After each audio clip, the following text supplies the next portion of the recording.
las ciencias del espíritu.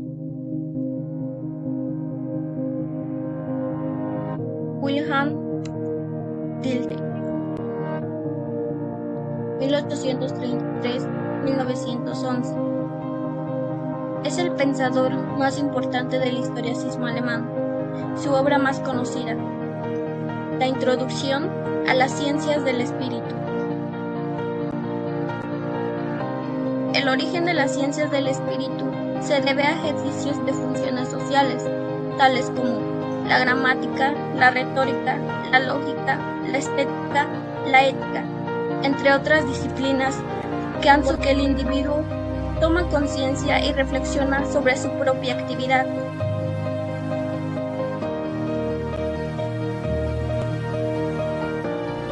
Es fundamental la distinción entre naturaleza, reino de la casualidad, y espíritu, reino de la libertad. Dilthey mantiene que también es posible reconocer científicamente las creaciones del espíritu humano.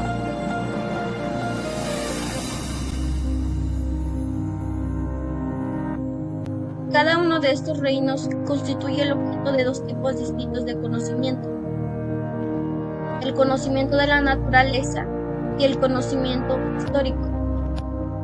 En efecto, los hechos históricos poseen un índole y una legalidad diversa a los hechos estudiados por las ciencias de la naturaleza. La mente de Dilthey nace de esta conexión. Descubre en la vida una estructura de tipo estímulo-respuesta, cuya finalidad inmanente es la perpetuación de sí mismo, por medio de un proceso de continua adaptación real. No obstante, aunque la vida se presenta en los individuos singulares, esta es experimentada en una conciencia no solo como la experiencia solipsista de una subjetividad aislada, sino también como la totalidad de la relación que abarca el yo y el mundo.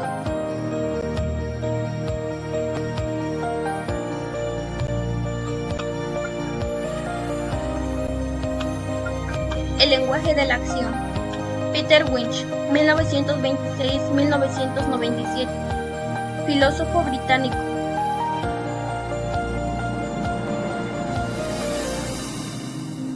Filosofía del lenguaje más famosa es el lenguaje de la acción, que decía: todo comportamiento se da a través de las ideas.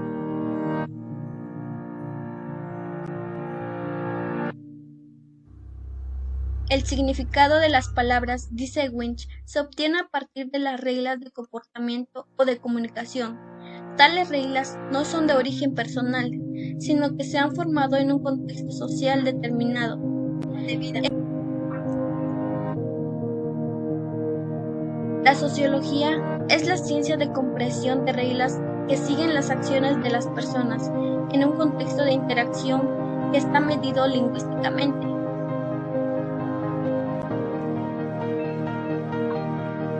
Para Winch, es el lenguaje un punto clave para lograr su empresa. Es comprender la acción, pues para él es por medio del lenguaje se logrará aprender el verdadero sentido de las acciones.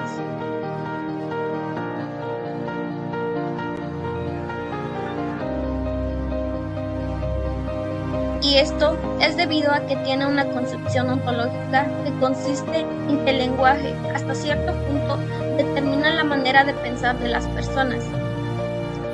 Que este no es una simple manera de describir la realidad, sino que construye nuestra realidad.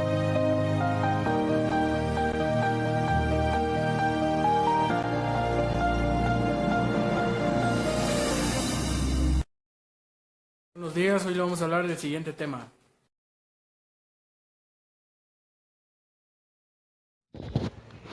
El tipo ideal es un instrumento conceptual creado por Max Weber, usando psicología para aprender rasgos esenciales de ciertos fenómenos sociales. Ejemplo puede ser cada tipo ideal, que puede ser la autoridad, poder, feudalismo, ética y ética protestante. A todo esto es importante resaltar que un modo real es difícil de encontrar, tipo de ideal puro. Esto no supone un problema, ya que el valor principal del concepto es su capacidad heurística, es decir, su capacidad de generar nuevos ideales. O sea que todo esto es el tipo de ideal que tú te vayas creando y así. Gracias. Buenos días tengan todos ustedes. Mi nombre es José Yacid Salinas Díaz y soy del equipo 4 y le vamos a exponer el siguiente tema. Filosofía en las ciencias humanas. Para empezar, ¿qué es la filosofía de las ciencias humanas? La filosofía de las ciencias humanas es un concepto que se designa a un extenso grupo de ciencias y disciplinas, cuyo objeto es el ser humano en el aspecto de sus manifestaciones humanas. Eso es en el primer término el arte y el pensamiento, en general la cultura y sus formaciones históricas. El término de las ciencias humanas se opone y por otra parte completa a las ciencias naturales o físico-naturales. En el término de las humanidades no es en realidad sino en abreviatura. Moderadamente las ciencias humanas constituyen a una entidad fundada en la antigüedad clásica con posterioridad humanísticamente delimitada tras el régimen medieval de Tribun et Cadravin, mediante la designación, es decir, características y centralmente gramática, retórica, dialéctica, poética, poesía o literatura como disciplina y lectura del canon clásico, historia, filosofía, especialmente ética, filosofía o moral. En las ciencias humanas y las ciencias naturales existen tras la crisis de la metafísica y de la física y de la interrupción de la psicología. En la serie intermedia ya estable designada son las ciencias sociales. Fue todo lo de filosofía de las ciencias humanas. Espero que tengan un buen día. Saludos.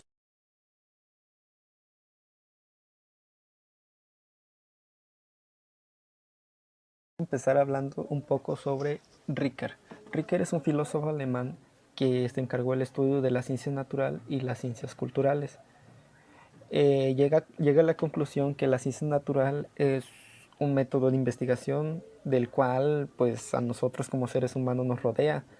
Puede ser un fenómeno, por ejemplo, actualmente en la contaminación que se está viviendo sobre esta enfermedad, etcétera, y se utiliza como razonamiento. O sea, si tú estás ahí, estás viendo el fenómeno, pues debes de llegar a una conclusión del por qué está sucediendo, y suceden en base independencia de nuestros valores, a diferencia de las ciencias culturales, ya que las ciencias culturales, esto se basa en los comportamientos de uno mismo, y, y llegando así a la conclusión que todos estos estudios de los fenómenos naturales, culturales, todo lo que va sucediendo o sea, Ricker todo esto lo investigó a base de métodos como cuantitativos, experimentales, en el cual pues, se fue apoyando de las matemáticas.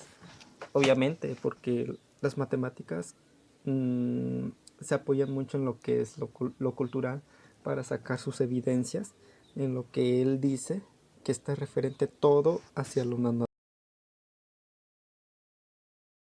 Vamos a hablar un poco sobre las bases fenomenológicas de las ciencias sociales.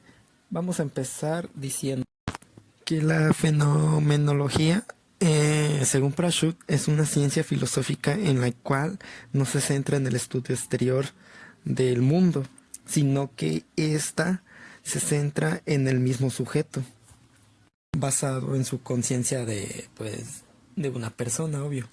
Y a base de la fenomenología se centró en el mundo social, en donde él dice que los sujetos interactúan como un posible de su existencia, ya dándole una explicación más obvia al por qué existen las cosas y poder ver el mundo como otra persona podría ser capaz de ver. Así, de esta manera, nosotros como personas tenemos una posibilidad de crear conocimientos a base de lo social,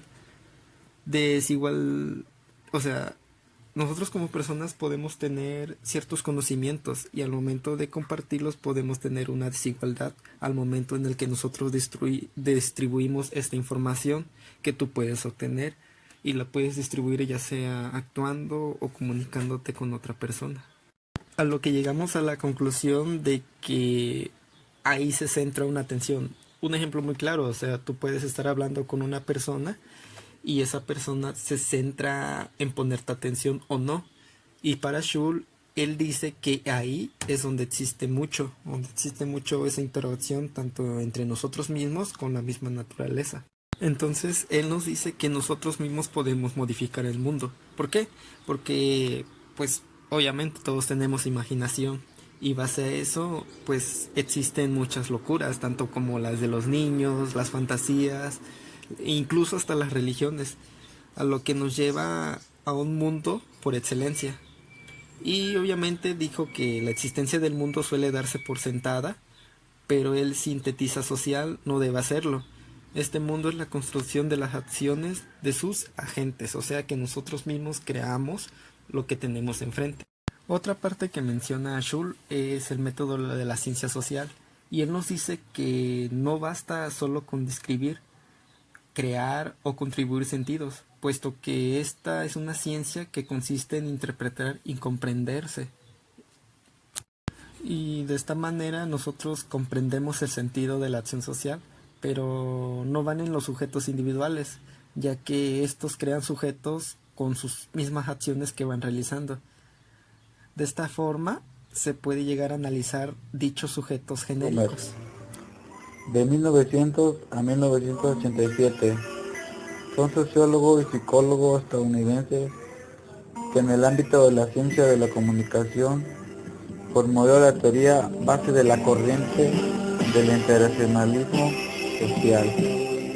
Para Herbert Blumer y otros sociólogos norteamericanos, la sociología debe estudiar las interpretaciones que los actores que interactúan en una cierta situación le dan a estas propias conductas o a las conductas de otros aliados a esta búsqueda. La búsqueda de interpretación se logra con la captación por parte del investigador de los significados que los autores le dan a las situaciones en las que viven. Los objetos materiales de las personas no poseen significados en sí mismos, sino que el significado es conferido por las personas. La doble hermenéutica de Anthony Giddens. Anthony Giddens nació el 18 de enero de 1938. Fue un sociólogo inglés reconocido por su teoría de la estructuración y su mirada holística de la sociedad. Después de que la hermenéutica estuviera recluida durante varios siglos en el ámbito de la teología, la hermenéutica se abrió en la época del romanticismo a todo tipo de textos escritos, bíblicos, etc.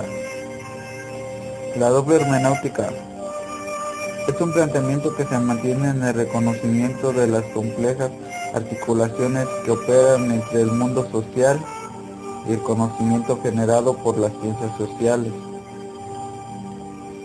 como una explicación sociológica en el que las ciencias humanas no solo pueden ser estudiadas por sujeto, sino también pueden enriquecer con el comportamiento del sujeto. La dualidad permite comprender la relación entre producción, forma y la vida en cómo se crea en la vida social y cultural, etc.